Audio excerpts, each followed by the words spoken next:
I was raised a practicing Muslim and remained one for almost half my life. I attended madrasas, that is Islamic schools, and memorized large parts of the Quran. As a child, I lived in Mecca for a time and frequently visited the Grand Mosque. As a teenager, I sympathized with the Muslim Brotherhood.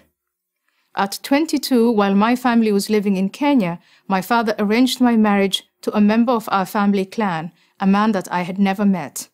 I ran away, made my way to Holland, studied there, and eventually was elected a member of the Dutch Parliament. Now I live in the United States.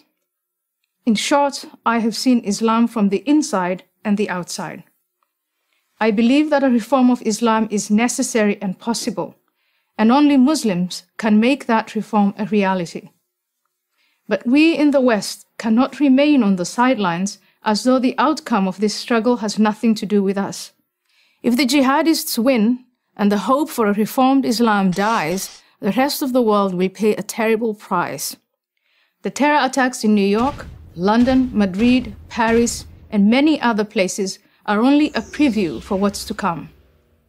For this reason, I believe that it's foolish to insist, as Western leaders habitually do, that the violent acts committed in the name of Islam can somehow be divorced from the religion itself. For more than a decade, my message has been simple. Islam is not a religion of peace. When I assert this, I do not mean that Islamic belief makes all Muslims violent. This is manifestly not the case. There are many millions of peaceful Muslims in the world. What I do say is that the call to violence and the justification for it are explicitly stated in the sacred texts of Islam. Moreover, this theologically sanctioned violence is there to be activated by any number of offenses, including, but not limited to, adultery, blasphemy, homosexuality, and apostasy, that is, to leave Islam. Those who tolerate this intolerance do so at their peril. As someone who has known what it is to live without freedom, I watch in amazement as those who call themselves liberals and progressives, people who claim to believe so fervently in individual liberty and minority rights, make common cause with the forces in the world that manifestly pose the greatest threat to that very freedom and those very minorities. In 2014, I was invited to accept an honorary degree from Brandeis University for the work I have done on behalf of women's rights in the Muslim world. That invitation was withdrawn after professors and students protested my criticism of Islam. My subsequent disinvitation, as it came to be called, was no favor to Muslims. Just the opposite. By labeling critical examination of Islam as inherently racist, we make the chances of reformation far less likely. There are no limits on criticism of Christianity at American universities or anywhere else for that matter. Why should there be of Islam? Instead of contorting Western intellectual traditions so as not to offend our Muslim fellow citizens, we need to defend both those traditions and the Muslim dissidents who take great risks to promote them. We should support these brave men and women in every way possible. Imagine a platform for Muslim dissidents that communicated their message through YouTube, Twitter, Facebook, and Instagram.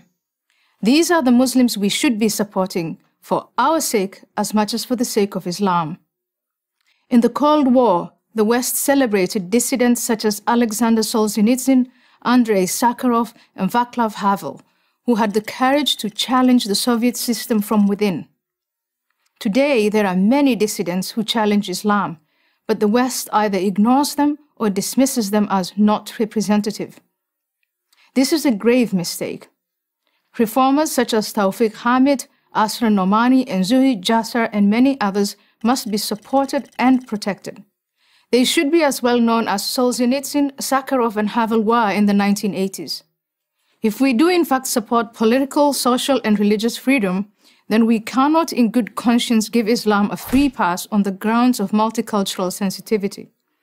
We need to say to Muslims living in the West, if you want to live in our societies, to share in the material benefits, then you need to accept that our freedoms are not optional. Islam is at a crossroads of reformation or self-destruction. But so is the West. I'm Ayaan Hirsi Ali of Harvard University for Prager University. To subscribe to our YouTube channel, click here.